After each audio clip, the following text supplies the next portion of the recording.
He's still alive. The black maid's voice rang out, cutting through the pastor's final prayer like a lightning bolt across a quiet sky. The cemetery froze. A white tent flapped softly in the morning breeze, surrounded by rows of mourners dressed in black silk and satin. But now, all eyes turned sharply toward the woman standing at the edge of the ceremony. Clarice Bennett stood breathless, her shoes dusted with gravel, apron wrinkled from a frantic ride across the city. Her voice trembled, but her eyes didn't. She wasn't supposed to be there. She hadn't been invited.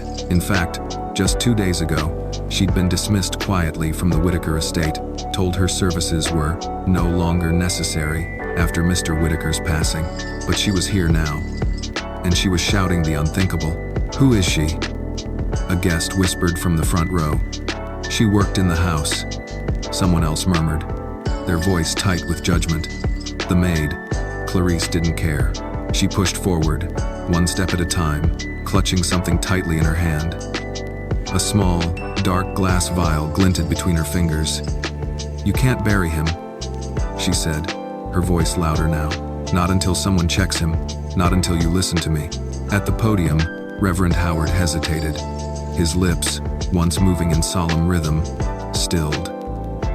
Behind him, the choir lowered their hymnals. The hush that fell over the cemetery was not peaceful, it was electric, charged with disbelief and a creeping sense of fear. At the center of it all stood Marjorie Whitaker, widow of the man inside the casket. Her pearl earrings glinted as she turned, slowly, to face Clarice. Her lips curled with precision and venom.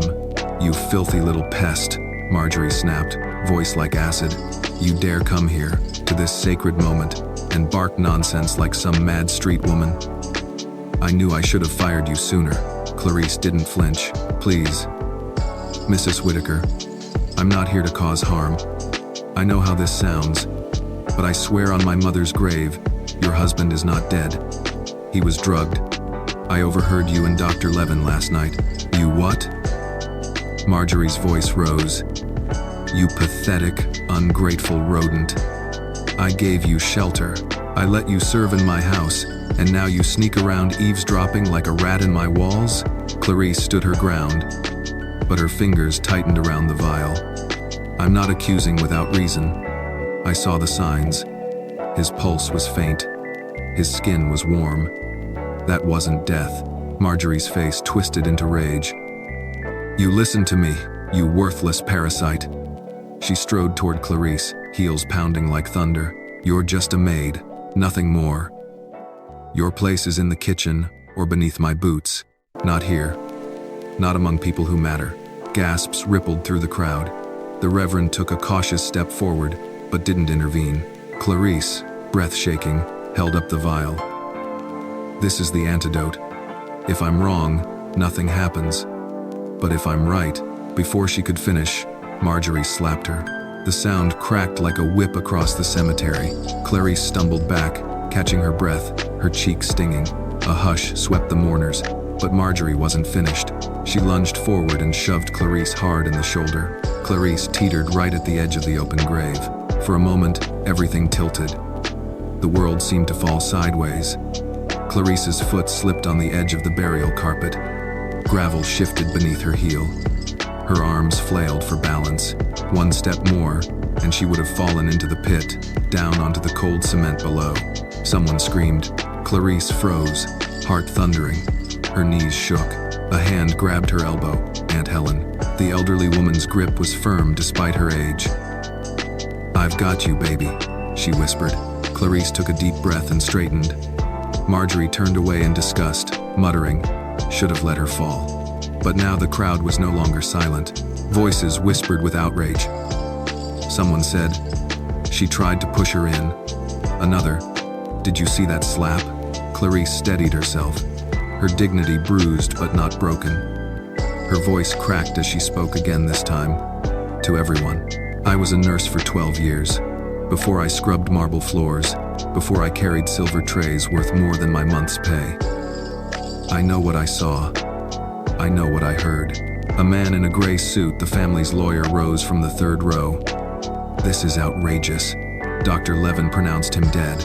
There's a death certificate. There's..." I heard her, Clarice shouted, pointing again at Marjorie. I heard her and Dr. Levin talking. Last night, they said it had worked, that he'd be cold by morning. These another night, cell phones were already up. A young man in a navy blazer began live streaming. A woman from the local paper edged forward, notebook in hand. Clarice's breathing was rapid now, but she held steady. In her pocket was the antidote, something she'd mixed herself, quietly, carefully, in the back of a friend's small apartment pharmacy. She hadn't slept, she hadn't eaten, all she'd thought about was getting here in time. I just need 1 minute, she pleaded. One, I have 2 L's. Marjorie hissed, throw her out, but from the far left of the platform, a frail figure stood up. It was Aunt Helen, her lavender coat catching the morning light. Her voice was quiet but firm. If there's even the smallest chance, we owe it to Richard to try. Marjorie's face flushed with controlled fury. Helen, sit down. But Helen didn't move, and others began to nod. One by one, voices rose calm, then firm. Let her check. Just let her. It costs nothing. Well, the Reverend looked between the women, between authority and truth, and slowly stepped back. Clarice moved forward. Her hands were shaking now, not from fear, but from the weight of the moment. She placed her hand gently on the casket lid. I need help lifting it, she said. 2 men stepped up, a young usher and one of the grave crew. Together, they cracked open the top of the casket. Gasps rippled. Richard Whittaker lay peacefully. He looked asleep. Clarice leaned in. Mr. Whittaker, she whispered, if you're still here, hold on. I'm going to bring you back. She pulled out the vial. The sunlight caught the glass, casting a thin halo of amber across the casket lining. 1 drop, she said aloud. The choir began to murmur prayers. Somewhere in the back, someone wept. The crowd leaned in. Clarice uncapped the vial. She dipped a small dropper into the liquid clear as morning dew. Her hand hovered over Richard's lips. Hold on, she whispered. You're not gone yet. She squeezed. The drop fell, and the world held its breath. If this moment moved you, please like the video and comment where you're watching from. Someone near you might be experiencing this story at the same time. The drop touched his tongue. The moment it landed, time stretched like thick molasses. A breeze moved through the cemetery, lifting the white drapes of the funeral tent with slow, deliberate grace. Mourners leaned forward unconsciously, drawn by something unseen, some impossible hope flickering just beyond reason. Clarice held her breath, her eyes fixed on Richard Whittaker's face, pale as marble, lips slightly parted. His chest was still, too still. 1 second passed, then 2. Nothing. 3, 4. She clutched the dropper tighter. Her knuckles whitened, her jaw clenched. She could feel the blood still trickling from her cheek where Marjorie had slapped her, the sting of it echoing in her bones. But even now, standing just inches from the casket, she didn't retreat. 5 seconds. 6. From the front row, Aunt Helen stood motionless, hands clasped tight over her heart. Beside her, a man whispered, "He's not moving." Another said, "It's over." Clarice raised the dropper again, voice thin but unwavering. "One more." "No," Marjorie shouted, stepping forward. "This charade ends now. Let her finish," Aunt Helen said, her voice sharper than anyone had ever heard it. "You've said enough today." Clarice's hand was trembling as she squeezed the dropper again. Another drop formed, heavy with hope, and fell. This time, it landed directly on Richard's tongue. For a moment, it was like the world exhaled. Nothing stirred. Not the breeze, not the birds overhead, not a soul among the mourners. Then, a sound, soft, barely more than a breath. Clarice blinked, her ears strained. There it was again, a flutter, a whisper. His throat twitched. Clarice leaned in, her voice no longer loud but a whisper made of prayer. "Come on, come back." Richard's lips moved, a fraction, a flicker, then a cough burst forth, quiet but real. Mourners gasped. Several stepped backward in shock. Phones dropped. Hands rose to mouths. A woman fainted behind the second row. Richard coughed again, stronger this time. His eyes flickered beneath his lids. Clarice leaned closer. "It's okay. You're safe now. You're back." Richard's eyelids fluttered open, dazed, unfocused. He stared upward, confused, as if waking from a dream buried deep in the earth. His lips trembled, and then, hoarse and broken, came a single word: Clarice. The name fell like a stone in water. Marjorie stood frozen, her face draining of color. For a heartbeat, she looked like someone who had just seen a ghost, not the body in the casket, but the truth she could no longer bury. Clarice reached down, gently supporting Richard's head with the folded linen from her apron. "You're okay, sir. Just breathe. Don't try to speak." Behind them, the crowd erupted. Screams, gasps. Someone dropped their phone and it clattered to the ground. An elderly man crossed himself. Others knelt, crying out, "God is good," and "It's a miracle," tended. But not everyone was celebrating. Marjorie stumbled backward, bumping into a pew. She gripped it tightly, trying to stay upright. Her jaw clenched. Her eyes darted toward the casket, then to Clarice, and then to the guards standing nearby. He was supposed to be gone," she whispered. This isn't possible." Clarice rose slowly, positioning herself protectively in front of the open casket. Her voice was calm but laced with steel. "You tried to bury him alive. That's what's impossible." Marjorie's mask slipped. Her voice turned cold. "You don't know what you're talking about." Clarice didn't blink. "I heard you. In the library. You and Dr. Levin. You said the drug had taken hold. You said to move the burial early before the estate board could meet, before any lawyers asked questions." The crowd hushed again. Someone near the back called out, "Is that true?"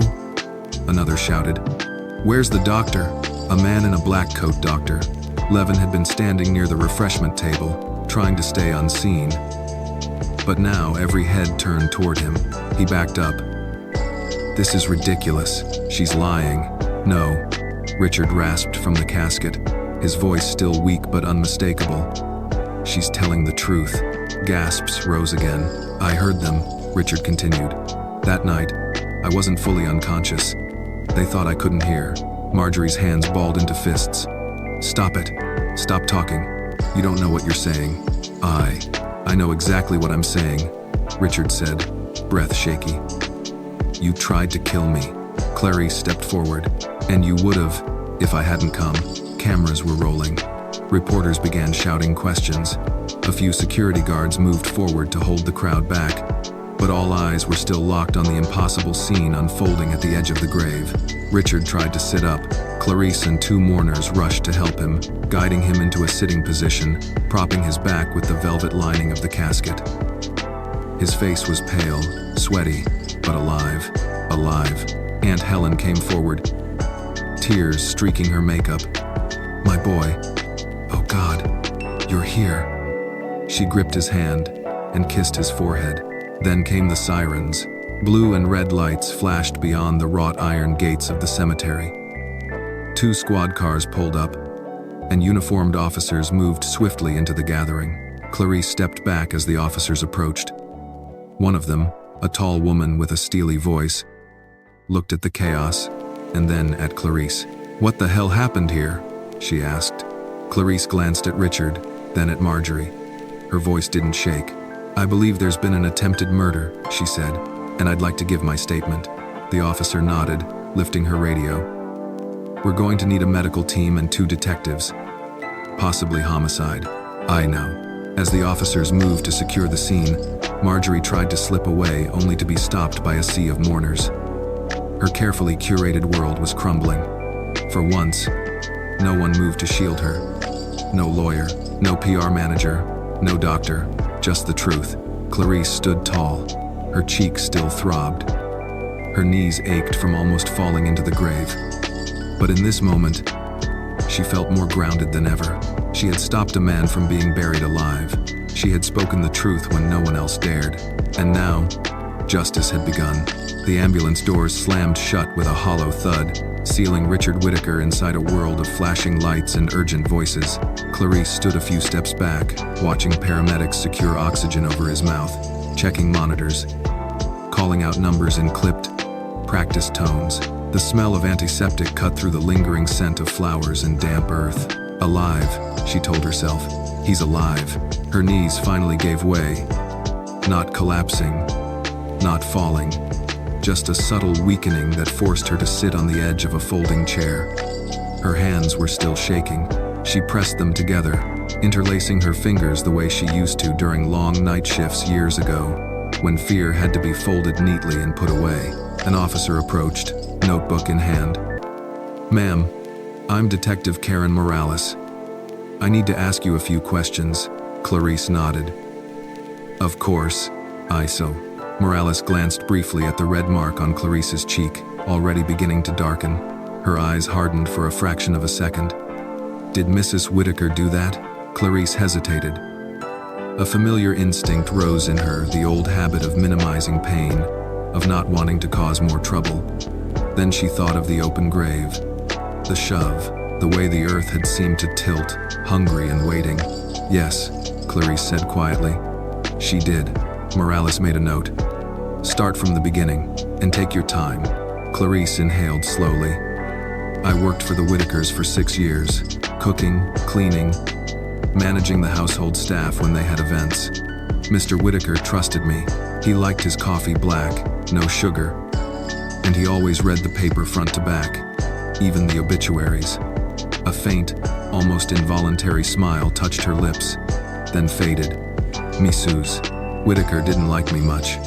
She tolerated me because I did my job well." "Go on," Morales said. "2 nights ago, I was cleaning the East Wing, the library. I heard voices, Mrs. Whittaker and Dr. Levin. They didn't see me. I was behind the shelves." Clarice swallowed. "They were arguing about timing, about dosage, about making it look natural." The detective's pen paused. "Dosage of what?" "A cardiac suppressant, strong enough to slow the heart to almost nothing. It mimics death if you don't look too closely." Clarice met Morales's eyes. "I used to be a nurse, ICU, before life changed. I too." Morales nodded once, slowly. "And you didn't say anything then?" Clarice's gaze drifted to the ambulance, now pulling away. "I was scared. She's powerful. They both are. But when they fired me the next morning and rushed the funeral, I knew."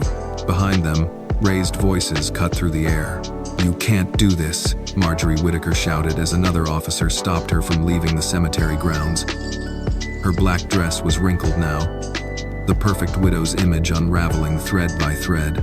"I'm his wife, and you're a suspect," Morales called back evenly. "You'll stay right here." Marjorie's eyes locked onto Clarice.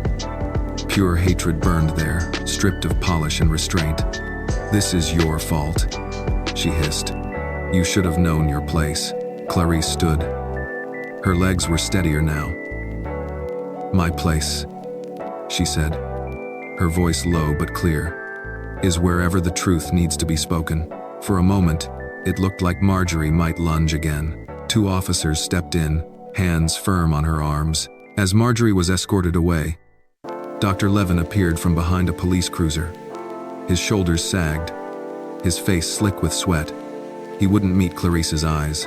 "You swore an oath," Clarice said, not unkindly. "To do no harm." He flinched as if struck. "You don't understand," he muttered. "She would have destroyed me, my career, my family." Clarice shook her head. "You destroyed yourself." The words hung between them, heavy and final. The cemetery slowly emptied, the crowd dispersing in clusters of murmurs and disbelief. Reporters lingered, cameras trained on Clarice now, hungry for a statement, a soundbite, a hero's face. She turned away from them, exhaustion settling deep into her bones. Aunt Helen approached, placing a gentle hand on Clarice's arm. "You were brave today," she said softly. "Braver than most." Clarice's eyes filled despite her efforts. "I was terrified," she admitted. Helen smiled with a sad kind of wisdom. Courage usually is. Hours later, Clarice found herself in the quiet waiting room of St. Matthew's Hospital. The walls were painted a calming blue that did little to soothe her racing thoughts. She sat alone, hands folded in her lap, replaying the moment by the grave over and over: the shove, the fear, the drop falling. A door opened. Richard's attending physician stepped out. "Miss Bennett?" Clarice stood immediately. "How is he?" "He's stable," the doctor said. "Weak, but improving. If you hadn't intervened when you did." He trailed off, then shook his head. "You saved his life." Clarice exhaled, a long breath she felt she'd been holding since the cemetery. "Can I see him?" The doctor hesitated, then nodded, briefly. Richard lay pale against the white sheets, monitors humming softly at his side. His eyes opened when Clarice entered. Recognition dawned slowly, then fully. "You came back," he rasped. Clarice stepped closer. "I told you I would." He studied her face, lingering on the bruise, his brow furrowed. "She hurt you." "It doesn't matter," Clarice said. "You're alive. That's what matters." Richard's voice was barely above a whisper. "You stood there when everyone else wanted you gone." Clarice felt something tighten in her chest. Someone had to. He reached out, his hand weak but determined. Clarice took it without thinking. His grip was faint, but real. "Thank you," he said. In that moment, surrounded by the quiet machinery of survival, Clarice understood something with startling clarity. The hardest part wasn't stopping the burial. It wasn't facing Marjorie's cruelty or the crowd's doubt. The hardest part was what came next. Because truth, once uncovered, doesn't simply rest. It demands reckoning. And this was only the beginning. Morning crept into St. Matthew's Hospital with a thin, gray light that filtered through the blinds like a reluctant witness. Clarice sat in the plastic chair beside Richard Whittaker's bed, her coat folded neatly over her lap, untouched since the night before. She hadn't slept. Every time she closed her eyes, she saw the open grave again, the edge of it. The way the ground had seemed eager to swallow her whole. Richard stirred. Clarice straightened instantly. "Easy," she said softly. "You're still weak." He turned his head toward her, his eyes clearer now, though ringed with exhaustion. "You stayed."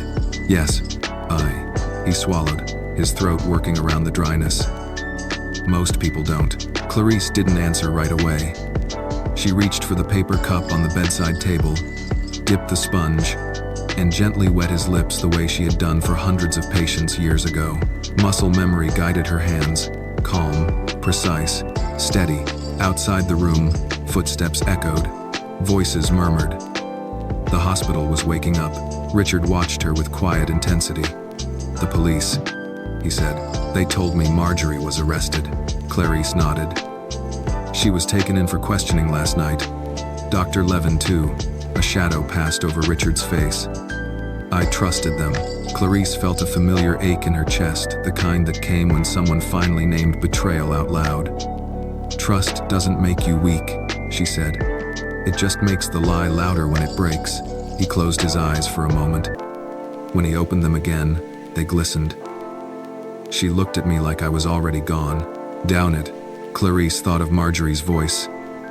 The slap, the shove, the words meant to grind a person into nothing. "Some people don't see others as alive," she said quietly. "Only useful. Or in the way." A knock interrupted them. Detective Morales stepped in, this time without her notebook. Her posture was less rigid, but her eyes were just as sharp. "Mr. Whittaker," she said, "how are you feeling?" "Like someone who shouldn't be," Richard replied dryly. Morales gave a thin smile. "That makes two of us." She turned to Clarice. "Miss Bennett, we'll need a formal statement today. On record, video, and written." Clarice nodded, though her stomach tightened. "I understand. There's something else," Morales added. "The media's outside. They know your name now." Clarice's jaw clenched. She hadn't thought that far ahead. She had only thought about stopping the burial, about getting to the cemetery in time. The rest felt unreal. "I don't want to talk to them," she said. "You don't have to," Morales replied. But they're not going to stop asking. Richard shifted, wincing slightly. She shouldn't have to face them, he said. Not after what she's been through. Morales studied him. This isn't just about her anymore. It's about what was done to you and who did it. After the detective left, silence returned, heavier than before. Clarice rose. I should go give my statement. Richard's fingers closed weakly around her sleeve. Stay, he said. Just a minute longer. She hesitated, then sat back down. All right. He searched her face. Why didn't you walk away? After she hit you? After she tried to push you? Clarice looked down at her hands. There was a faint tremor there now that the danger had passed. Because if I had fallen, she said slowly, she would have buried you anyway. He let that sink in. I've been invisible most of my life, Clarice continued, her voice quieter, turning inward without meaning to. When you're invisible, people think you won't speak, that you won't fight. They get careless. Richard nodded. Marjorie was careless. Yes, Clarice said. And so was the doctor. They assumed no one like me mattered enough to be dangerous. A flicker of anger crossed Richard's face. They were wrong. Clarice met his gaze. They were. Later that morning, Clarice sat in a small interview room at the police precinct. A camera hummed softly in the corner. Morales sat across from her, another detective beside her, older, with tired eyes and a coffee cup he never touched. State your full name for the record, Morales said. Clarice May Bennett. Occupation? Clarice paused. Domestic worker, she said, then corrected herself. Former nurse. The older detective raised an eyebrow but said nothing. Clarice told them everything. The library, the whispers, the words she hadn't been meant to hear, the drug, the rushed funeral. She described Marjorie's voice with unsettling clarity, how calm it had been when she talked about death as if it were a scheduling inconvenience. And the assault at the cemetery? Morales asked. Clarice inhaled. She struck me across the face, then shoved me toward the grave. Were there witnesses? Yes. Morales nodded, satisfied. There always are, she said quietly. When Clarice finally stepped outside, the sun had climbed high enough to cast hard shadows across the sidewalk. Cameras flashed immediately. Voices shouted her name. Miss Bennett.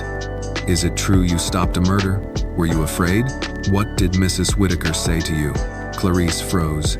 For a heartbeat, the noise swallowed her. Then she remembered the grave, the way fear had tried to steal her balance. She lifted her chin and kept walking. Back at the hospital, Richard slept. Clarice stood at the window of his room, looking down at the city below. Cars moved on. People hurried along sidewalks, unaware of how close one life had come to being erased. Justice, she thought, isn't loud at first. It starts quietly, with someone refusing to step aside. And now that she had stepped forward, there was no going back. Clarice sat quietly by the hospital window, the disposable coffee cup cooling in her hands. It was her third that morning, though she hadn't taken more than a sip. Outside, downtown moved with its usual urgency. Traffic lights blinking, cabs honking, people bustling with holiday shopping bags, but none of it touched the heavy stillness in the room behind her. Richard Whitaker was awake, but resting. His vitals had stabilized overnight, and the nurses now moved with less urgency and more routine. Yet the silence between them felt thick, stretched taut with all that remained unsaid. Clarice turned slightly in her seat. You should eat something, she offered gently. Richard gave her a tired look. Food feels strange. After coming back from the dead, she smiled faintly. That's fair. He looked away. You ever feel like the world kept moving without you? Like it forgot you the minute you disappeared? Clarice let the silence hold for a beat before replying. I think the world forgets a lot of people before they disappear. That made him glance back at her closer now, aware. I saw what you did on the news, he said after a moment. They made you look like some kind of hero. I'm not, Clarice said. I was just the only one who noticed something wrong and chose not to ignore it. Richard's expression softened, but his eyes grew distant. She looked me in the eye that night, before the drug took over. I remember that. I didn't want to believe it meant anything. I thought, maybe I was just paranoid. Clarice folded her arms. You weren't. Marca. He nodded slowly. No, I wasn't. Outside the room, a soft knock came. Detective Morales entered again, this time with less formal presence and more caution, as if stepping into a fragile place. I wanted to give you both an update, she said. Clarice straightened. Richard's fingers twitched under his blanket. Morales opened her notebook. We've completed the initial interrogations. Dr. Levin has confessed to supplying and administering the compound. He claims he was coerced and promised a promotion within the Whitaker Foundation. And Marjorie? Richard asked, voice edged with something harder now. She's denying everything, Morales replied. But the problem for her is that we've got recordings, Clarice's statement, several eyewitnesses at the funeral, and now Dr. Levin's signed confession. It's enough to move forward with formal charges. What kind of charges? Clarice asked. Morales didn't flinch. Attempted murder, conspiracy, fraud, and potentially unlawful possession and misuse of controlled substances. The words hung in the air like storm clouds forming. She won't get away with this, the detective added. That much I promise. After Morales left, Richard lay quietly, staring up at the ceiling tiles, as if trying to read something written in the silence. Do you ever wonder, he said finally, how long someone can live beside a monster and not see it? Clarice didn't answer. Not immediately. She thought of her father, who had worked as a janitor for a wealthy businessman who pocketed charity money. Of her first nursing job, where she'd watched a head nurse ignore black patients' pain scales because they can handle more. Yes, she said. I've wondered that many times. Richard's eyes met hers. I want to make this right. Not just for myself, for you. For the staff she's mistreated. For everyone who kept their head down and hoped it wouldn't happen to them next. It's sad. Clarice looked at him. Something steady and skeptical behind her gaze. And how do you plan to do that? I'm still the chairman of the Whitaker Foundation, he said. At least until the board votes again. I plan to use every bit of that influence to uncover what else she did under my name. I'll audit everything. Publicly. She studied him. People like her have connections, deep ones. I'm not afraid anymore, he said. Not after what she tried.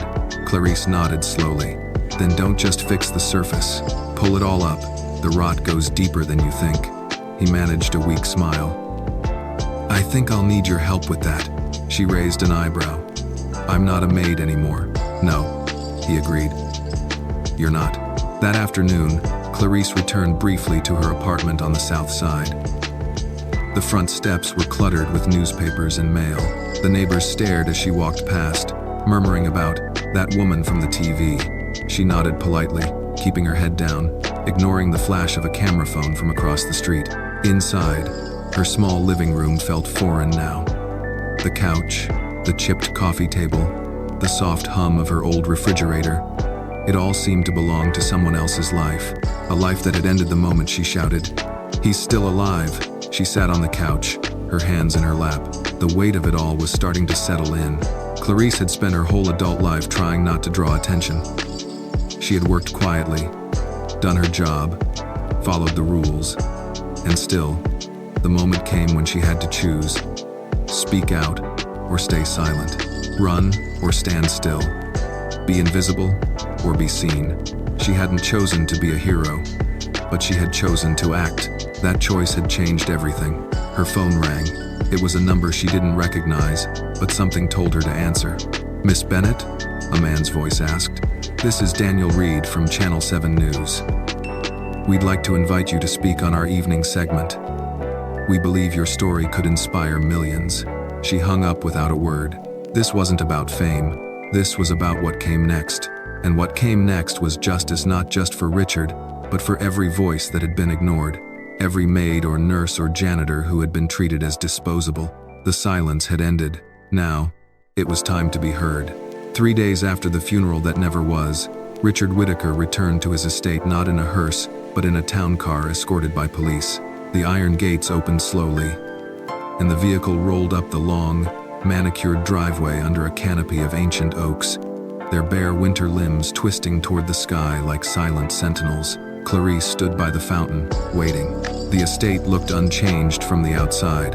The white pillars were as stately as ever. The lawn trimmed, the windows spotless. But to Clarice, everything felt tainted. The grand facade now looked like a lie wrapped in marble and ivy.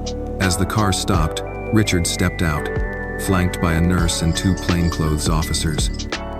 He was walking on his own now, slowly, with effort but upright, living, undeniable. His tailored coat hung loosely over his thinner frame, and dark circles still lingered beneath his eyes. But the man who emerged was no longer merely a victim. He was someone who had risen from death's doorstep and now carried the burden of knowing who had put him there. Clarice approached. "You ready for this?" Richard glanced at the house, then at her. "I have to be." The officers peeled off, taking positions discreetly around the property. Inside, staff members who hadn't quit in the chaos gathered near the grand foyer. Housekeepers, gardeners, kitchen staff. Faces Clarice knew well. Some looked relieved, others frightened, and a few looked guilty. As Richard entered, all conversation ceased. You could hear the antique clock ticking above the fireplace. The butler, Mr. Hensley, stepped forward, his face ashen. "Sir, we no one knew. We thought you were dead?" Richard finished for him, his voice flat. "Yes, I've heard." A whisper of laughter from the back of the room, nervous, unsure, was quickly silenced. Richard continued. "Let's be very clear. Some of you did your jobs. You were loyal. You told the truth. Others..."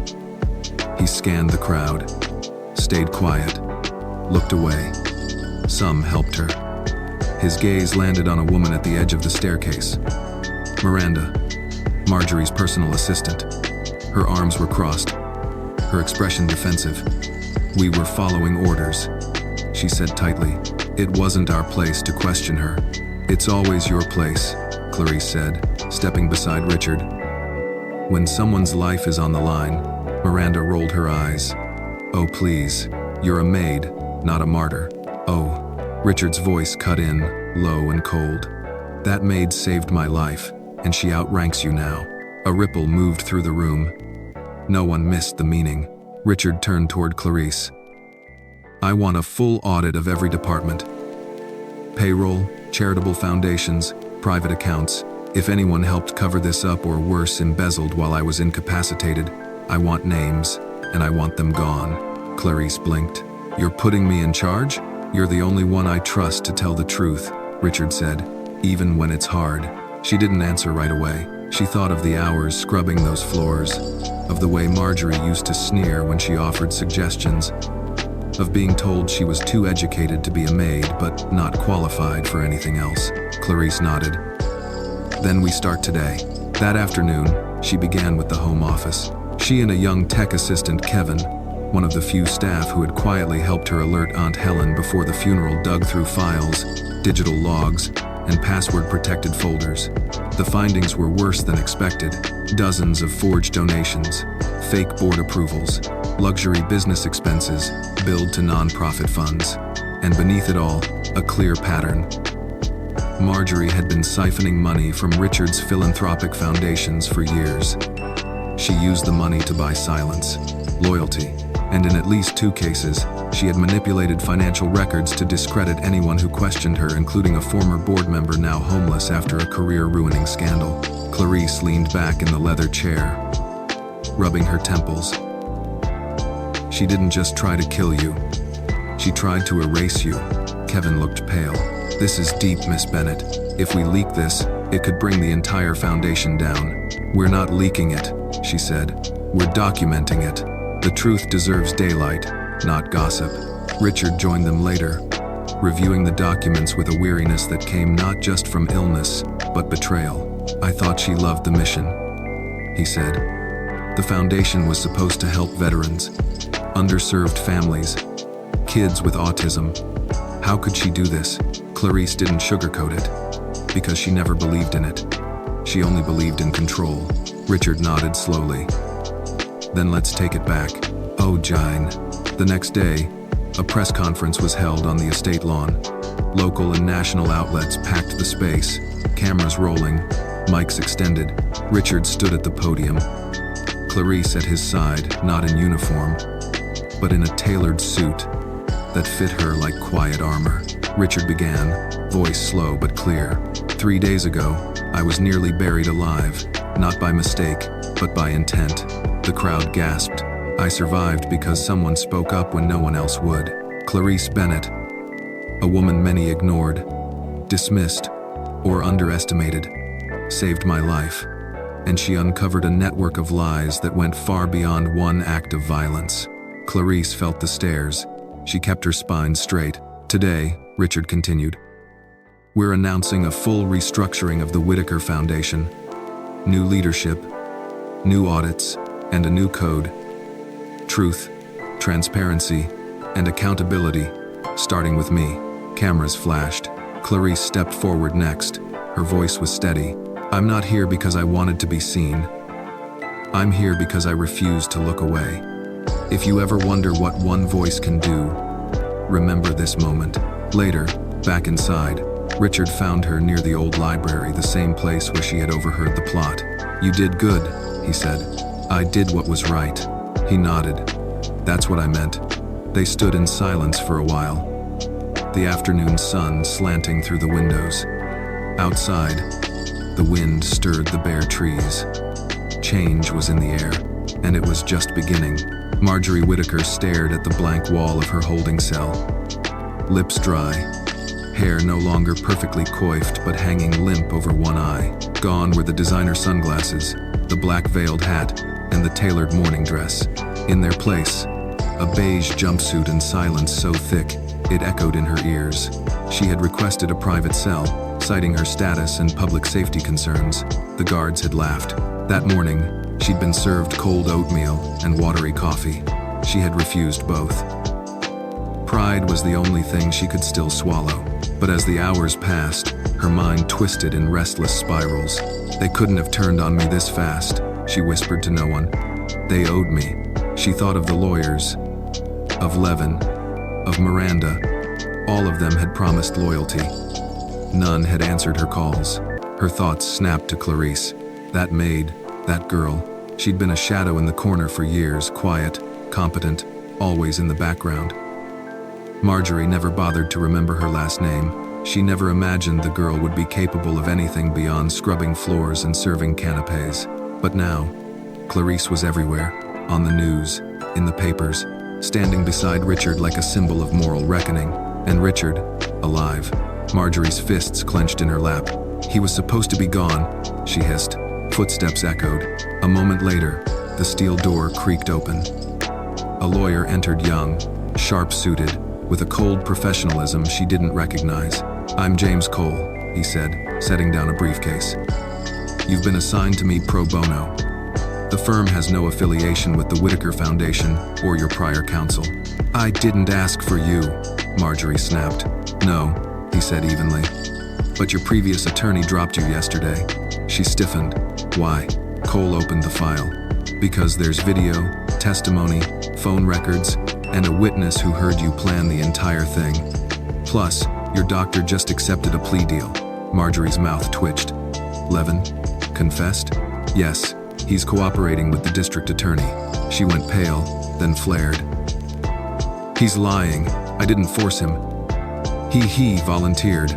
Cole didn't blink. That's not how the narrative is shaping up. And even if it were, you're still looking at multiple charges. E-fast. I want a press conference, she barked. I'll deny everything. I'll spin it. Make them look like opportunists. You'll do nothing. Cole interrupted coolly. At this point, the only way you avoid a life sentence is by taking a deal. Admit guilt, show remorse, and offer restitution. Maybe you get time in a minimum security facility. Marjorie's eyes blazed. I built that world, that name, that legacy. Do you have any idea who I am? Cole looked down at the file, then back at her. Yes, I do. You're the woman who tried to bury her husband alive. She lunged forward, hands slamming the metal table. He was weak, soft, letting people like her into our house, onto our board. He was giving it all away. Cole calmly gathered his papers. That's your motive then? Power. Control, she corrected, her voice like glass. The family name had to be preserved. He stood. Well, now it'll be remembered for all the wrong reasons. 1. Back at the Whitaker estate, Clarice walked through the halls with a clipboard and calm determination. Each room held echoes. The library, where secrets had whispered. The formal dining room where she'd once served wine to billionaires who never learned her name. The sitting room where Marjorie used to issue silent commands with nothing but a look. Those days were over. The reorganization had begun. She paused in front of a portrait of Richard's parents, his father in uniform, his mother holding a folded flag in her lap. Clarice reached up and adjusted the frame. Behind her, Kevin entered with a laptop. "You'll want to see this," he said, turning the screen toward her. A news anchor spoke. New documents reveal Marjorie Whitaker funneled nearly $5 million from Whitaker Foundation grants into private investments and offshore accounts. Federal prosecutors are considering expanding the charges to include wire fraud and obstruction of justice. Clarice's face remained neutral, but inside, her breath caught. Not because it shocked her, but because justice was finally catching up. The wheels were turning, and this time they weren't stopping for money, status, or privilege. Later that afternoon, Richard joined her in the main office. "You're organizing the charity files?" he asked, noting the stacks of folders. "Yes," she said, "and cross-referencing with public grant databases. We need to return money to real programs, not ghost companies in the Caymans." Richard studied her for a long moment. "You know, I used to think my name alone meant something. That being a Whitaker opened doors for the right reasons." Clarice gave a soft, tired smile. "Sometimes a name's just a costume." He sat down across from her. "And sometimes it's what you do with the name that counts." 2 velations. They worked for hours, side by side, not as employer and employee, but as 2 people rebuilding something from scorched earth. When evening came, Clarice stood to leave. "You know," Richard said quietly, "the staff trust you more than they ever trusted me." Clarice paused at the door. "That's not what this is about," he nodded. "But maybe it's what comes next." Outside, the estate was quiet, but a storm of change brewed just beneath the surface, and this time, Clarice wasn't a maid hiding in the background. She was standing in the light. Clarice sat on the back porch of the Whitaker estate, the wood still damp from a passing rainstorm. A mug of chamomile tea warmed her palms, though her thoughts remained cold, tangled. Distant thunder still rumbled over the hills, as if the sky had more to say. The estate had gone unnaturally quiet after dark. No more staff bustling in the halls, no calls from event planners or Marjorie's sharp heels echoing down the staircase. Just silence and the occasional sigh of wind rustling through the oaks. Richard joined her without a word, carrying his own cup. "No brandy tonight, just hot lemon water. Doctor's orders." He sat beside her. "It still doesn't feel real." Clarice looked over. "You being alive, or her being behind bars?" He gave a dry chuckle. "Both." They drank quietly for a moment. The scent of wet grass and burning wood from a neighbor's chimney drifted by. "I keep remembering little things," Richard said finally. "The way she hovered over my medications, how she'd talk about legacy when no one was around, how she'd change the topic whenever I mentioned you." Clarice raised an eyebrow. "Me?" He nodded. "She said you were too involved, that you asked too many questions, took too many liberties with how the house ran." Clarice's jaw tightened. "I kept this house from falling apart. That's what bothered her. She didn't like strength," Richard said, "especially when it came in unexpected packaging." Clarice gave a short laugh. "Black and female is always unexpected to people like her." Richard looked at her then, not with pity, but with something heavier. "She thought you were disposable." Clarice turned back to the trees. "A lot of people do." The words hung in the misty air between them. He cleared his throat. "But you weren't. You're not. You stopped something monstrous." Clarice didn't reply right away. Instead, she traced the rim of her mug slowly. "Can I tell you something?" she asked, her voice softer now. "Something I haven't said out loud." Richard nodded. Of course, I wasn't going to go to the funeral, she admitted. Not at first. I was tired, beaten up, angry. I thought, let them bury him. Let the whole thing burn. He looked at her, startled. She continued, but then I had this dream the night before. I was in the cemetery, standing by the grave, and someone was calling for help, not yelling, just whispering, over and over, and no one else could hear it. Just me. Richard sat very still. When I woke up, Clarice said, I realized I'd never forgive myself if I didn't at least try. His voice caught. You heard me. She didn't look at him. No, she said. But I felt you. We yawned. They sat in silence again, until the wind blew stronger, scattering leaves across the porch. Inside the house, the phone rang. Clarice stood first, setting her mug down. I'll get it, she answered in the study, the sound crackling slightly on the landline. Clarice Bennett? The voice asked. Yes, speaking. This is Special Agent Pamela Dorsey with the Department of Justice. We'd like to formally request your assistance in an ongoing investigation involving the Whitaker Foundation's financial misconduct, specifically, the use of nonprofit funds to influence city zoning contracts and judicial donations. Clarice blinked. I'm sorry, judicial donations? Yes, our evidence suggests that Marjorie Whitaker may have used charitable fronts to channel money into political campaigns, including 2 local judges and a zoning board commissioner. Clarice sat slowly. Why me? Because you're the only one who had access to both the house and the documents. And frankly, because we've been watching from the outside, and you've done what none of us could. Cracked it open. Clarice took a deep breath. What do you need? For now, a meeting. Off record. Confidential. She hesitated. Is Richard aware of this? Not yet. But we suspect even he didn't know the full extent. After the call ended, she returned to the porch. Richard looked up. Everything okay? Clarice considered lying. Instead, she said, we need to talk. Tomorrow. Somewhere private. His expression changed. Guarded. What's going on? More rot, Clarice said quietly. Deeper than we thought. Richard exhaled sharply. She really tried to burn it all down. Clarice nodded. And now it's our job to stop the fire from spreading. That night, Clarice couldn't sleep. She wandered the halls, her footsteps echoing in the grand spaces that once made her feel small. Now they just felt hollow. Museum pieces from a life that was built on money, silence, and manipulation. She paused at the staircase, hand trailing the banister. It was here, weeks ago, that she had overheard Marjorie instructing a junior staffer to shred donation records. She hadn't realized it then, but it was the first crack in the mask. Now, she saw the whole face. When dawn finally broke, it brought no peace, just a heavy fog rolling in from the hills. And beneath it, a truth Clarice knew too well. Monsters didn't always hide in shadows. Sometimes, they lived in daylight. Behind gates, inside mansions, wearing diamonds and charity ribbons. But not anymore, not on her watch. The meeting took place in a quiet cafe on the edge of the city, the kind of spot where no one asked questions and regulars kept to themselves. It was rainy that morning, a steady drizzle misting the windows and turning the city into a series of blurred reflections.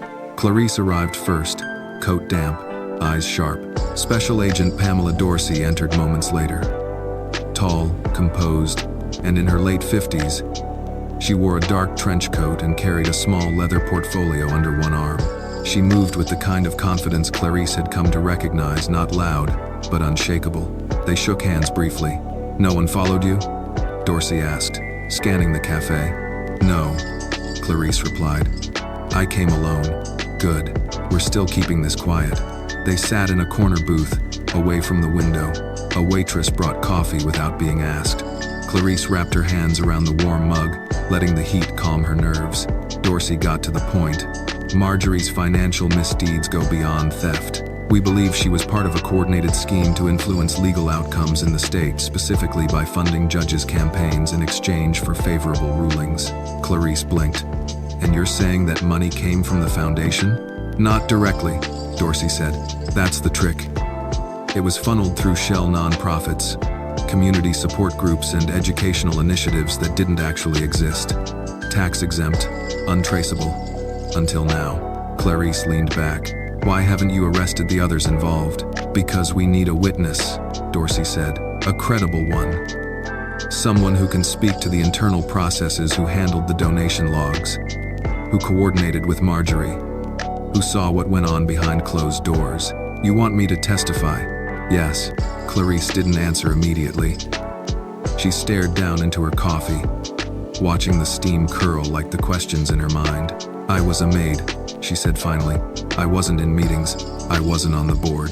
But you were there, Dorsey countered. You saw who came in and out. You knew what files were destroyed.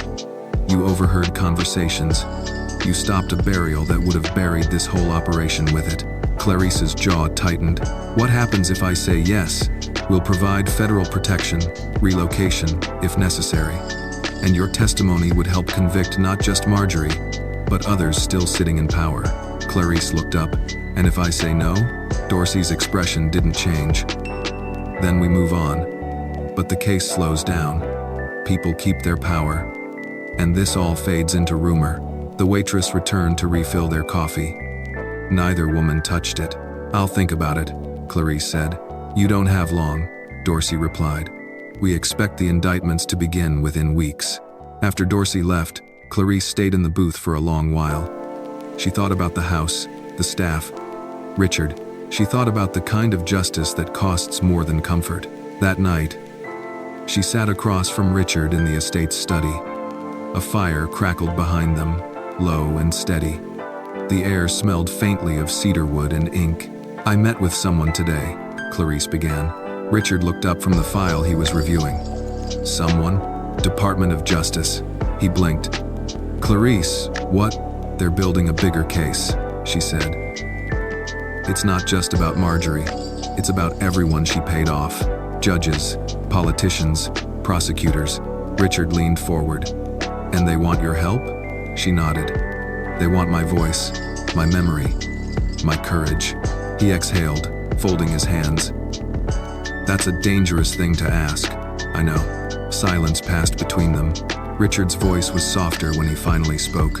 Do you want my opinion? No, Clarice said, but she smiled. Yes, I think you've already made your decision, he said. Clarice looked at the fire. I think I did too. It's you.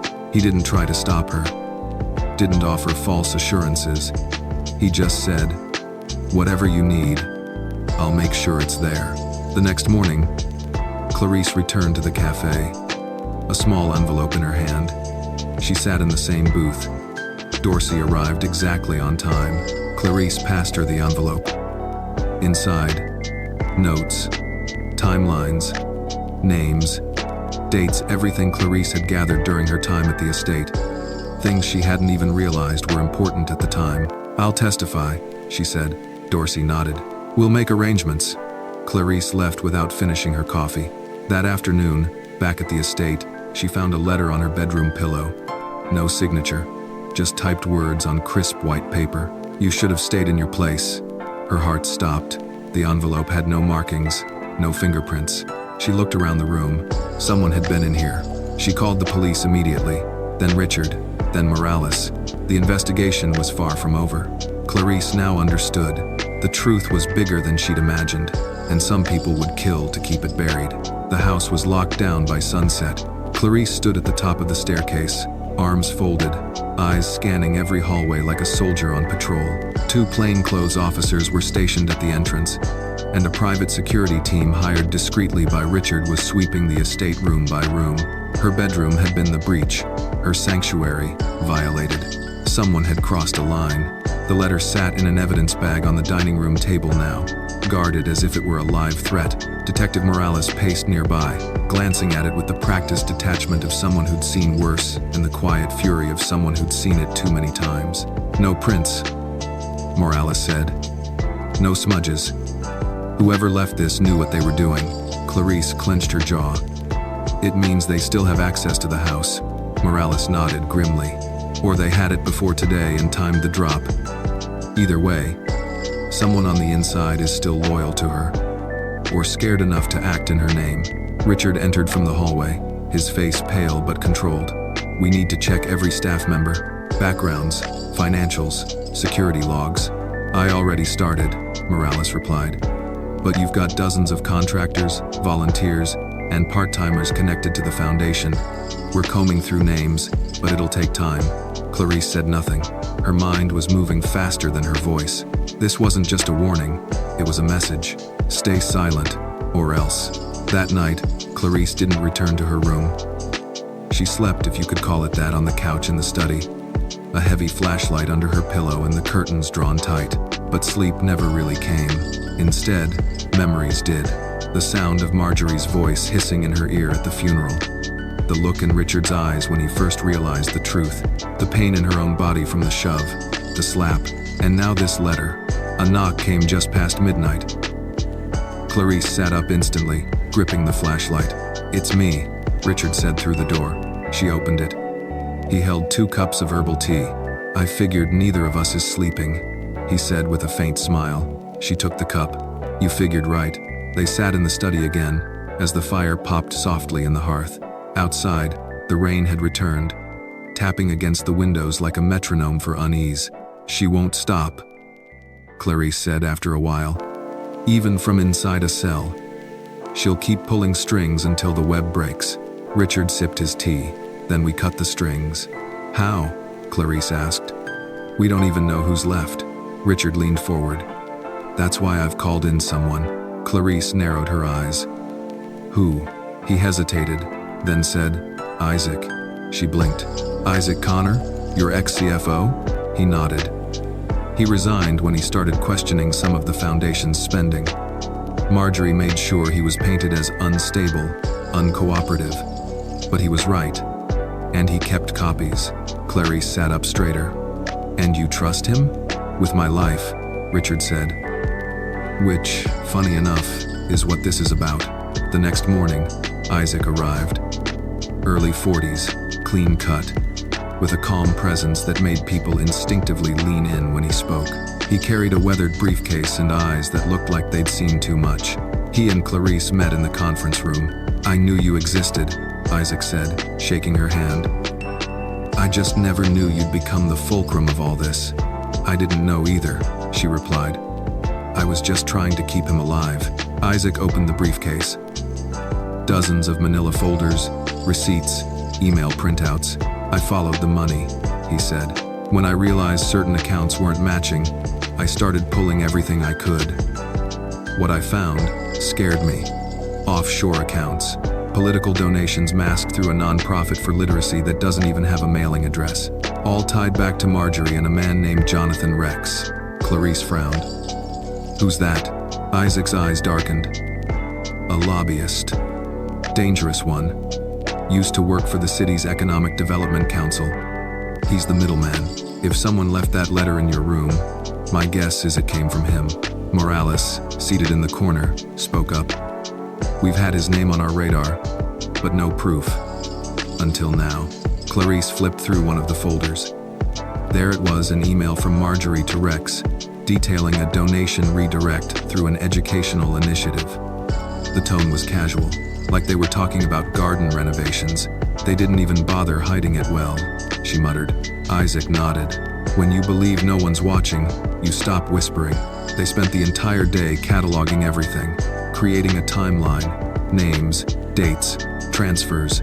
Every thread was part of a massive tapestry of corruption, and Clarice could feel the enormity of it pressing down on her. By nightfall, she sat in the kitchen alone, sipping soup she barely tasted.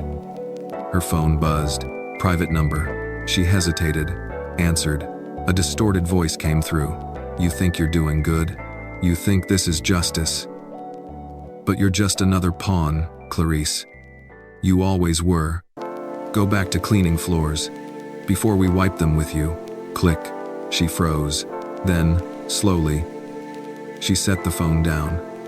Her heart pounded, but her hands stayed still. She picked up the phone again, dialed. "Agent Dorsey, it's Clarice. We're past warnings. It's time to go public. To next time." 3 days later, Clarice stood at the heart of the city, in front of the courthouse steps. a modest podium in front of her and a wall of cameras and microphones stretching out like the teeth of an open jaw. The press conference had been called by the Department of Justice. Not to celebrate, not to accuse, but to confirm what was now impossible to ignore. Behind her stood Special Agent Dorsey, Richard Whitaker, Isaac Connor, and 2 prosecutors from the District Attorney's Office.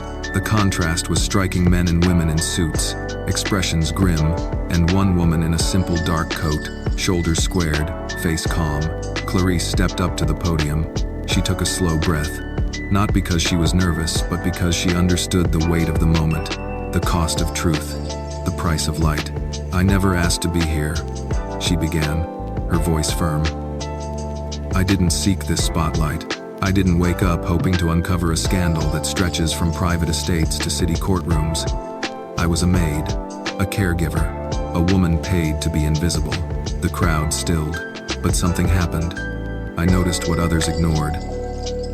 I heard what others dismissed, and I made a choice to speak, to act. She paused, scanning the sea of lenses and eyes. "You know the headlines, you've read the rumors, but what you haven't seen are the faces of those caught in the silence. The charity workers whose programs lost funding, the children who were promised support and given nothing, the elderly who depended on shelters that closed mysteriously, while that money went into pockets lined with privilege and protected by power." She gripped the sides of the podium. "I didn't just uncover a crime. I uncovered a system, one that treated truth as an inconvenience, and loyalty as a weapon, a beat. I'm here to say, that ends now." Behind her, Richard nodded slowly. So did Dorsey. Isaac gave her the smallest of smiles, an affirmation, not of victory, but of integrity. The prosecutor stepped forward next and outlined the charges being filed: financial fraud, political corruption, bribery, conspiracy to obstruct justice. Jonathan Rex's name was spoken aloud, tied directly to manipulated court rulings and pay-to-play development deals. Marjorie Whitaker would now face federal racketeering charges. Clarice didn't smile. There was no joy in justice, only peace in pursuing it. Later that day, she sat across from Richard on the back lawn of the estate. The sun was lower now, casting long golden lines through the oak trees. For the first time in weeks, the estate didn't feel haunted. "I watched the entire thing," Richard said.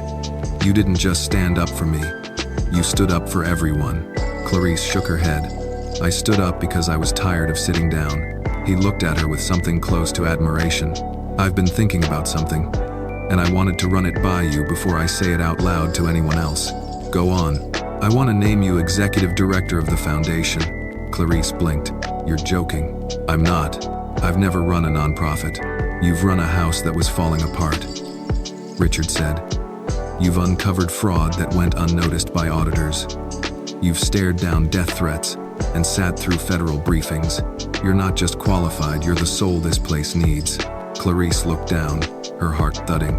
"And if I say no?" she asked. "I'll ask again tomorrow." She laughed, surprised by the sound. "I'll think about it." "Fair enough," he said. That evening, Clarice went home her own apartment, small and modest and hers. She stood in the kitchen, reheating leftover chili, the hum of the microwave oddly comforting after weeks of chaos. Her phone buzzed. It was a message from Kevin, the young tech assistant. "Check the news. Marjorie's bail denied. They're adding new charges." Clarice didn't respond. She stepped out onto her balcony, watching the streetlights blink on one by one. Life was moving again. Not back to what it was, but forward to what it should be. From her pocket, she pulled out the first letter, the threat. She read it one last time. Then she lit a match. As the paper curled and blackened, she whispered to herself, not in fear, not in anger, but in quiet resolve, "I'm not afraid of the dark anymore." Behind her, the wind picked up, carrying the ashes into the night. Marjorie Whitaker sat in the corner of her new cell at the federal detention facility, wearing orange like it was a designer shade. Her posture was impeccable, her gaze direct.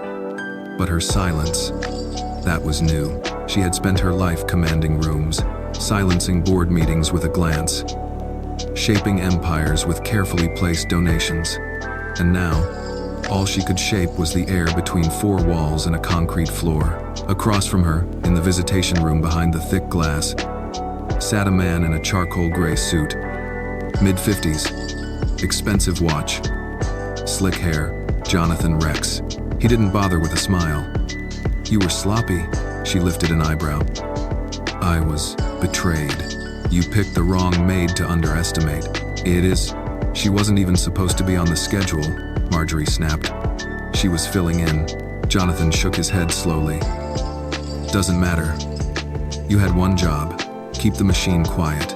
She leaned closer to the glass. "I kept it quiet for 15 years.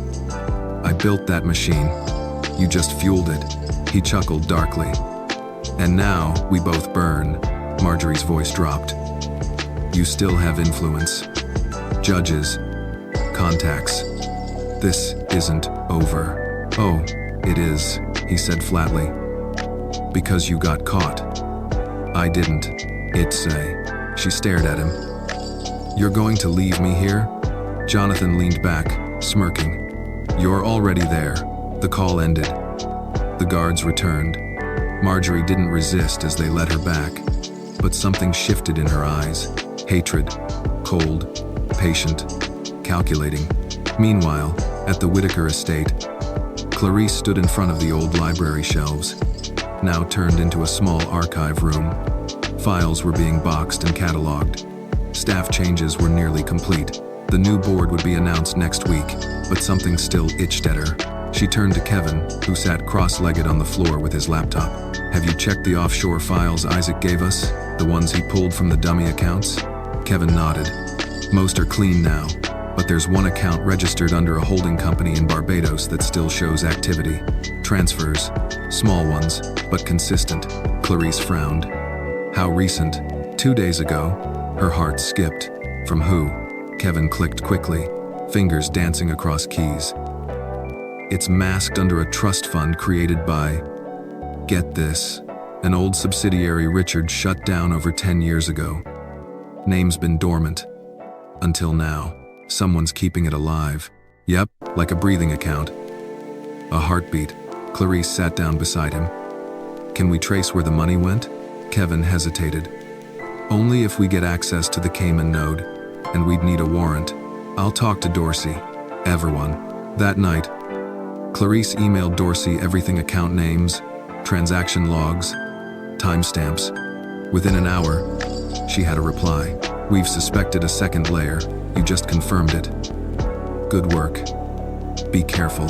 That last line stayed with her. Be careful. Not, thank you. Not, leave it to us. It meant the storm wasn't done. Not yet.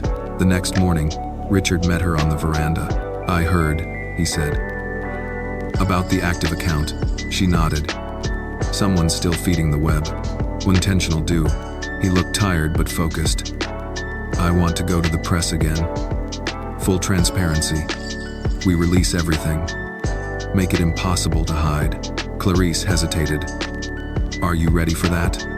The names could include friends, even family. Richard nodded. "If I don't face this, I'm no better than she was." Clarice saw the truth in his eyes. The quiet grief, the broken trust, the choice to carry the shame in daylight. She placed a hand on his arm. "Then we do it together." Too wide. That afternoon, Clarice met with Agent Dorsey again, this time in the back of an unmarked vehicle parked 2 blocks from the federal courthouse. Dorsey handed her a printed document. "We just got this." Clarice read it. Slowly, carefully. It was a list. Names, city council members, 2 corporate CEOs, a former governor, and one name she didn't expect to see. Helen Whitaker, Richard's aunt. Clarice's stomach turned. "She helped us. She pushed for the funeral delay." "Is not a good." Dorsey said nothing for a moment. Then, she also helped Marjorie establish the literacy fund 15 years ago. It was their shared project. "We believe it was repurposed as a funnel." Clarice shook her head. "Does Richard know?" "Not yet." She swallowed hard. "I'll tell him." Dorsey watched her with a strange softness. "You've done more than most agents I've trained." "I'm not an agent," Clarice said. "I'm just someone who didn't shut up." Dorsey smiled faintly. Sometimes, that's exactly who the world needs. That night, Clarice walked the halls of the estate one more time. The air felt heavier again. The weight of legacy, of lies. She paused at the grand piano, untouched for months. She played one note, low, deep, solid, then another, and another, until a melody emerged, slow and broken, but real. Justice was like music. You didn't always hear it in the noise. Sometimes, it hummed beneath the surface, waiting to be played. Clarice knew the conversation had to happen. There was no easy way to tell someone that their family, what was left of it, had betrayed them again. And not in the past, but in the present. Not with words, but with quiet signatures and money passed under the table. She waited until morning, when Richard was in the garden, pruning the rose bushes himself, a habit he'd taken up since coming home. She walked down the path with slow steps, sunlight breaking through the hedges, casting long slats across the stone walkway. He looked peaceful, even content, sleeves rolled up, a small cut on his thumb from a thorn. "Morning," she said softly. He looked up and smiled. "Clarice, want to help me destroy these death traps?" She smiled faintly. "I'd rather not bleed before breakfast." He chuckled, but something in her tone made him pause. "You're here for something," Clarice nodded. "We need to talk, inside." He straightened up, wiped his hands on a cloth, and followed her without protest. In the study, she closed the doors and handed him the document Dorsey had given her. A single name circled at the top in red ink. Helen Whitaker. Richard's face changed as he read. At first confusion, then disbelief, then silence. "No," he said, shaking his head. "There's no way." "Aunt Helen? She fought Marjorie on everything." Clarice sat across from him. She also co-founded the literacy initiative that was used to launder donations. Her name's on 5 board signatures tied to fake grants. She hated Marjorie. She also shared her blood. He stared at the paper like it had personally betrayed him. "I trusted her. After my parents died, she was the only one who called every holiday. She held me when I cried. She told me I was stronger than my father." Clarice let the silence breathe. That might still be true, and it might also be true that she protected the family name more than she protected you. Richard sat back, shoulders sinking. Did she know what they were doing? We think she knew enough. A long pause. Then, "I need to speak to her. In person." Clarice hesitated. Dorsey said to let the feds handle it. "She's my aunt," he said firmly. "I need to hear it from her mouth." Clarice saw the weight in his eyes and nodded. That afternoon, they drove to Helen's townhouse on the west side. Brick walls, white shutters, and a blooming magnolia tree that made the air smell deceptively sweet.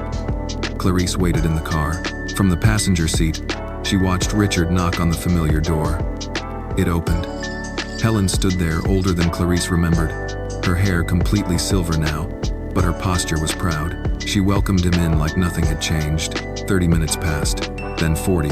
Clarice's phone buzzed. A message from Richard. "Come in." Inside, the townhouse smelled of lavender and lemon polish. Family portraits lined the hallway, and soft classical music played from a speaker in the corner. Helen sat on the couch, tea in hand. Her face was calm, unreadable. Richard stood by the fireplace, arms crossed, face pale. Clarice entered slowly. "You must be the famous Clarice," Helen said. "I've heard quite a bit." Clarice stayed standing. "Wish I could say the same." "Eight." Helen smiled, but it didn't reach her eyes. "Tell her what you told me," Richard said. Helen sighed. "Yes. I knew what Marjorie was doing. I knew the fund was being misused. I even helped structure it. In the early years." "Why?" Clarice asked. "Because legacy doesn't protect itself," Helen said simply. The Whitaker name had power. That power built hospitals, schools. "You think that money came from silent auctions and garden luncheons?" Richard's voice cracked. "You lied to me. I protected you," Helen snapped. "From the fallout. From the real world that doesn't care about idealism." Clarice stepped closer. "You protected yourself." Helen looked at her, eyes narrowing. "You don't understand how this works." "I do," Clarice said coldly. It works because people like you make it work. Quietly, elegantly, under the guise of good, Richard spoke, his voice hollow. You watched Marjorie try to kill me, and you still chose to save the name. Isets. Helen stood, shaking slightly. You don't know what it means to build a name, Richard. Your father didn't. Your mother didn't. It was me and Marjorie. We built the fortress. You just inherited it, and I'm burning it to the ground, he said. She stepped back, stunned. Clarice took Richard's arm gently. Let's go. As they turned to leave, Helen's voice rang out bitter, brittle. Everything will collapse without us. Richard didn't turn around. Then maybe it should. Eats. Back at the estate, Clarice watched him walk into the garden again, hands trembling now. His composure shredded. She followed him after a few minutes. You okay? She asked. He nodded slowly. It hurts more when betrayal wears your last name. Clarice said nothing. Instead, she handed him a trowel. What's this? Help me dig, she said. He blinked. Dig what? A new garden. He stared at her, then gave a short, pained laugh. That obvious, huh? She shrugged. Healing takes work. They conned studded. They knelt together in the soil, hands in the dirt. The old rose bushes had been removed. In their place, new saplings waited. Dogwoods, peonies, lavender, something honest, something rooted. As they worked, Clarice looked up at the sky. The sun was rising higher now, chasing the fog away. And in that quiet moment, with hands dirty and hearts heavy, the rebuilding truly began. The city buzzed with headlines. Second Whitaker scandal breaks. Aunt implicated in massive corruption scheme. There was, from housemaid to whistleblower. Clarice Bennett inspires federal probe. New director at Whitaker Foundation promises transparency. Clarice didn't care about the noise, the interviews, the invitations, the admiration. She only cared that justice hadn't stopped moving. The foundation was no longer a fortress for the powerful. It was becoming something living, something worthy of the people it claimed to serve. But change stirred the shadows. At 2:17 a.m., a fire alarm pierced the estate. Clarice jolted awake. She reached for the flashlight beside her bed, already halfway to the door. Smoke. She ran down the corridor, barefoot, her heart hammering. Staff were already evacuating, lights flashing red through the halls. Richard met her at the main staircase, coughing, his eyes wide. The library, he yelled over the alarm. No, the archives. Clarice turned, pushing past two housekeepers as she bolted toward the converted library space. If the archives burned, so did everything they'd built, every file, every piece of evidence not yet turned in.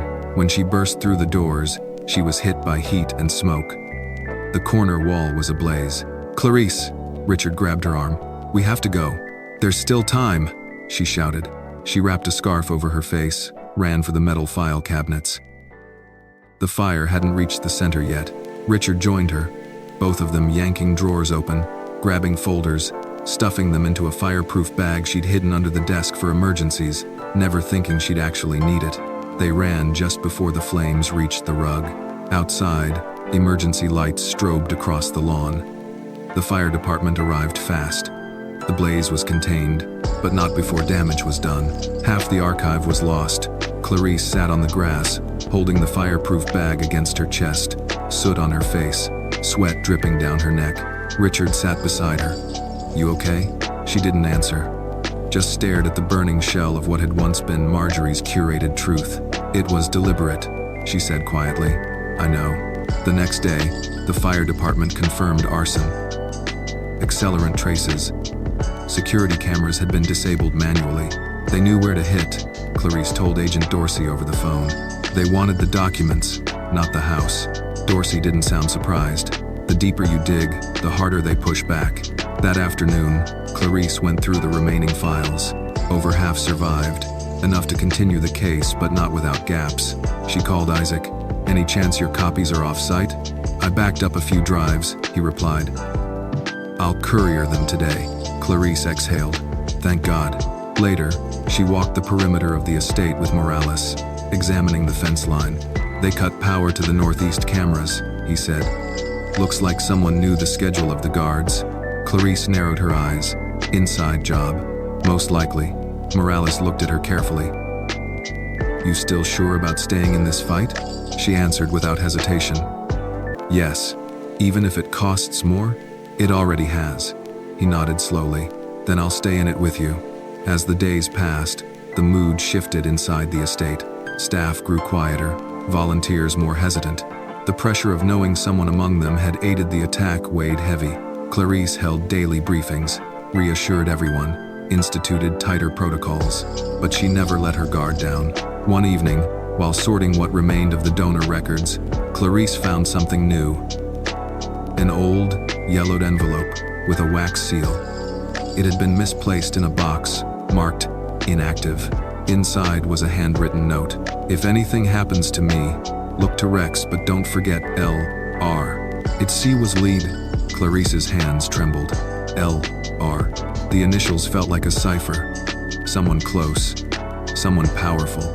She scanned the note again. The handwriting was unmistakable. Marjorie. It had been written in secret.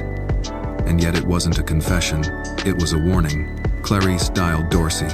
I need to know everyone Marjorie communicated with over the last 3 years, even the ones who seemed clean. Dorsey didn't ask why. She knew the tone in Clarice's voice. Later that night, Richard joined Clarice in the garden again. The newly planted dogwoods were already showing signs of life. Their branches leaned into the wind like dancers relearning steps. Do you think it ever ends? He asked. The corruption? No, the price. Clarice looked at the stars, then at her hands still slightly burnt from the fire. No, she said, but it becomes worth paying. He nodded. You think you'll ever leave this house? Clarice smiled faintly. I think one day I'll walk through it and feel peace again. That's enough for now. They stood in silence, the smell of scorched wood still faint in the air. But beneath it, the scent of soil, new roots, and something stronger than fire. The initials haunted her. L.R. Clarice couldn't sleep. She sat in the study long after midnight, files spread around her like puzzle pieces. A single lamp cast golden light over her notes. Marjorie's warning centered at the top. Don't forget L.R. In I-teen. She scribbled down every name she could think of. Foundation staff, former donors, executives, politicians, lobbyists. L.R. Someone with reach. Someone Marjorie feared. Not in the past tense. The way she phrased it, don't forget, meant the danger was ongoing. Recent. Her phone buzzed. Kevin. Check your email. Found something. She opened her laptop. One attachment. A scanned image. A digital signature from a foundation agreement. Filed under a backdated community outreach program. Signed, Leonard Rhodes. Clarice sat back. L.R. She didn't know the name. A quick search brought it all together. Leonard Rhodes was a real estate mogul from Florida with a clean reputation, philanthropy awards, and a spotless record. But Kevin had done more than just Google him. He'd followed the transaction trails. 3 of the fake non-profits Marjorie funneled money through, Kevin's email read, were legally registered using an address owned by Rhodes's company. One of them filed as a development education initiative. Guess where it sent its first check? The Literacy Fund. Clarice's stomach twisted. He wasn't just a partner. He was a root system feeding the whole tree. She called Dorsey at dawn. This might be it, Clarice said.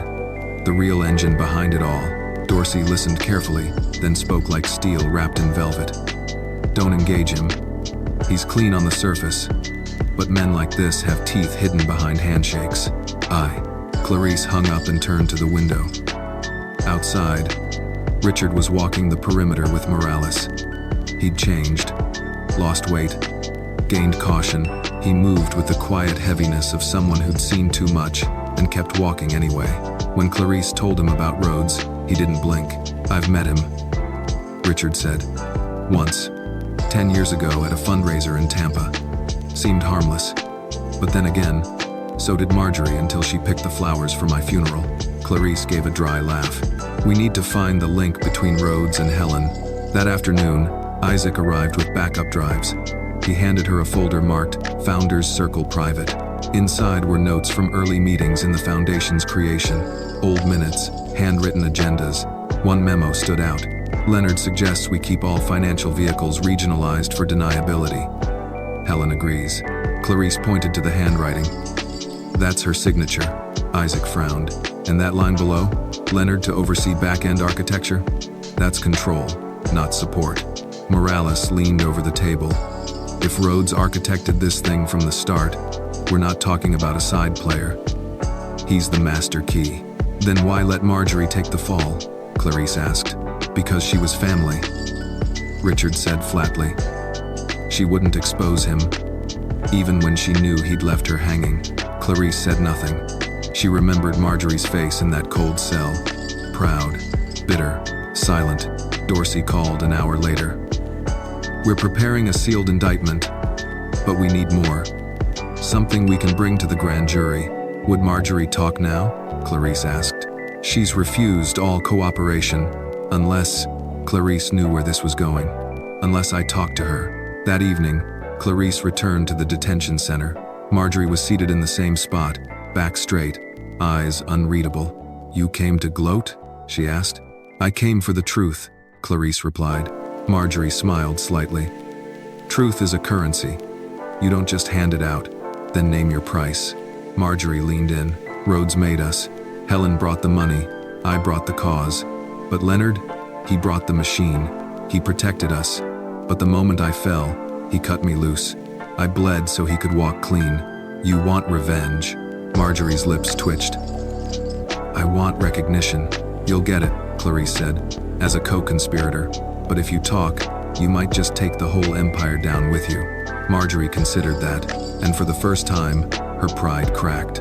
He called me yesterday, she said softly. Used a lawyer to get through. Told me to keep quiet or my mistakes would be corrected permanently. Clarice's eyes narrowed. That's a threat. No, that's a death sentence. She stood. Bring me the papers. I'll sign. Clarice walked out into the sunlight, lungs burning with new breath. Rhodes had just been exposed. And now, the lion was cornered. The federal courthouse was quiet at dawn, a stillness broken only by the wind brushing across the marble steps. Inside, in a sealed room away from the press and the noise, Marjorie Whittaker signed her confession page after page, her pen scraping like nails on glass. Clarice sat across from her, silent, watching history undo itself in real time. When it was done, Marjorie pushed the folder forward. He'll deny it, she said flatly. He'll bury this under lawyers and alibis.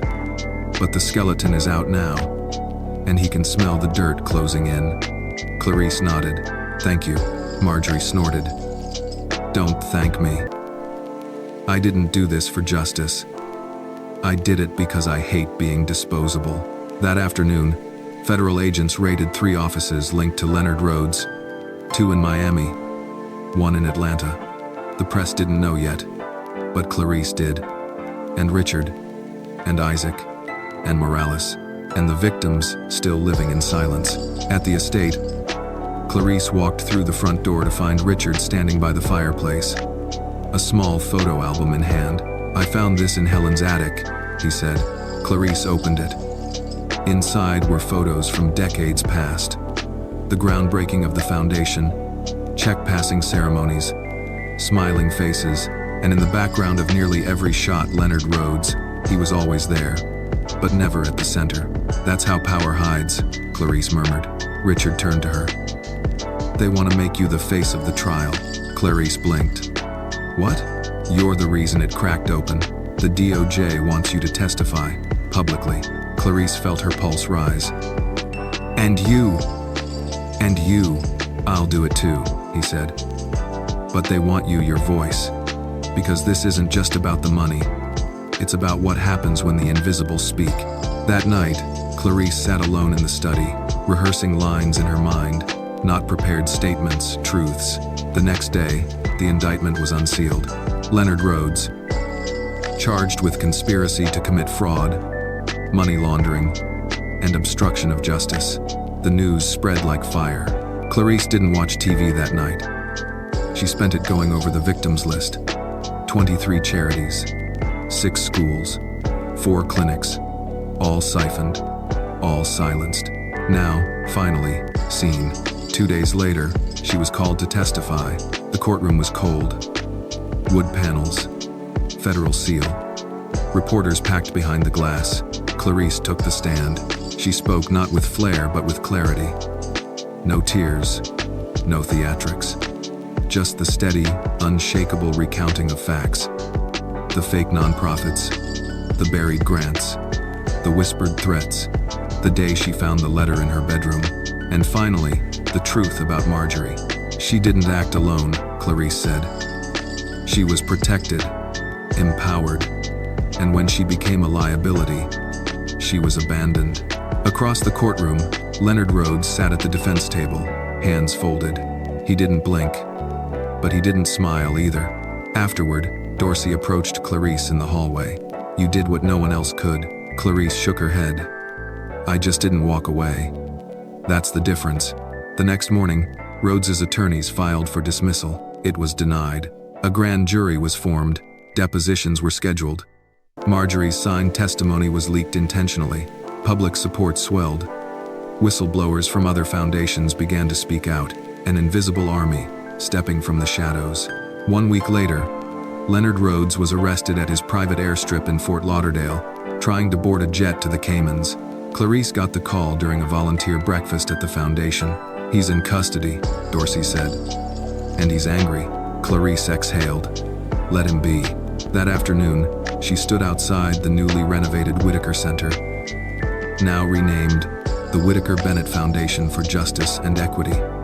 It wasn't about ego, it was about accountability. Inside, children were reading. Seniors were sharing coffee. A young girl with braids asked if she could be a lawyer one day. Clarice knelt beside her. "You can be anything. Just don't let anyone tell you to be quiet when you know something's wrong." The girl smiled and ran off. Clarice stood. Behind her, Richard walked up, coffee in hand. "You know what tomorrow is?" She nodded. "The sentencing. Wanna be there?" "No," she said. "Let the system do its part. I've done mine." He smiled. "You're sure?" Clarice turned toward the sun, warming her face. "Yes, because justice doesn't need me in the front row anymore." It needed her exactly where she was building what had once been broken. The courthouse steps were crowded once again. News vans, protesters, supporters, survivors. The sentencing of Leonard Rhodes had captured national attention, not because he was the most flamboyant villain, but because of how long he'd hidden, because of how deep his roots had run, because of how many hands he'd shaken while stealing futures. Clarice watched it all unfold from a television in the foundation office. She sat beside Isaac and Kevin, both of them glued to the screen. The judge's voice rang clear over the courtroom feed. For conspiracy, obstruction of justice, and financial fraud affecting public services and vulnerable populations, this court sentences Leonard Allen Rhodes to 37 years in federal prison, without the possibility of parole. There was no applause, just the collective exhale of a nation that had been holding its breath. Clarice stared at the image of Rhodes, flanked by U.S. Marshals. His face was pale, unmoved, as though he still couldn't believe he had been pulled from the center of his empire. "What happens to all the money?" Kevin asked. Isaac answered, flipping through legal memos. "Courts ordered asset seizure. A trust will be formed to redistribute restitution funds to the affected communities." Clarice leaned back, closing her eyes for a moment. "It won't undo the damage." "No," Isaac agreed. "But it's a start. A new start." Later that day, Clarice met with the board of the foundation. Richard had officially stepped down, citing a desire to let new leadership rebuild from the roots. Clarice was named executive director by unanimous vote. At the ceremony, she declined a speech. Instead, she invited 3 women survivors of the now-defunct education programs that had been used to launder money. One had become a teacher, another, a small business owner, the third, a mother of 5 who had started a literacy group in her neighborhood. Each woman spoke with quiet fire. Clarice stood in the back of the room, listening, not leading. Not this time. That night, she returned to her apartment, small, warm, and hers. She took off her shoes, made herself tea, and sat in silence. On the kitchen table sat a letter, no envelope, just a folded piece of thick paper with her name written in delicate script. She opened it slowly. "Clarice, you made it through. Not because the world wanted you to, but because you refused to stop walking. I don't expect forgiveness. I only hope that one day, you'll understand why I stayed quiet so long. I thought I was protecting something worth preserving, but you showed me what real preservation is. It's not about legacy. It's about truth. Tell Richard, I'm sorry." Helen. Clarice stared at the letter for a long time. She didn't cry. She didn't smile. She just folded it and tucked it into a drawer marked Truths, a small box she kept in the back of her closet, filled with things not ready for display, but too heavy to throw away. The next morning, Morales showed up at the foundation gates, a small box in hand. "What's that?" Clarice asked. He opened it to reveal a bronze plaque, in honor of Clarice Bennett, for courage in the face of silence, for standing when others ran, for speaking when others whispered. She shook her head. "I don't want a monument." Morales grinned. "It's not a monument, it's a reminder. For the next person who walks these halls thinking their voice doesn't matter." He handed it to her, and for the first time in weeks, Clarice allowed herself a full smile. "Put it somewhere small," she said. "Somewhere quiet. That's where the best reminders live," Morales replied. That evening, Richard invited her to dinner at a modest local restaurant. No cameras, no suits, just them, and a booth by the window. They ate slow. Talked about nothing for a while. The weather, the new paint on the foundation's east wing, the garden. Then Richard leaned forward, his expression softer than she'd ever seen it. "You saved more than just the foundation," he said. Clarice looked up, confused. "You saved me." She didn't reply right away. But when she did, her voice was calm. "You saved yourself. I just lit a match in the dark." Outside, it began to snow, a slow, silent drift across the windshield of parked cars. Inside, two survivors of legacy and loss sat together in the light of healing. Spring came early that year. The garden behind the Whitaker Bennett Foundation bloomed with a defiance that only survivors understand. Dogwoods in full flower, lavender swaying softly in the breeze, and the peonies Clarice planted in the cold soil just months earlier now stood proud, as if they too had endured fire and fear to arrive here. Clarice stood beneath the archway, watching a group of school children run through the path, their laughter high and untamed. She didn't interrupt, she simply listened.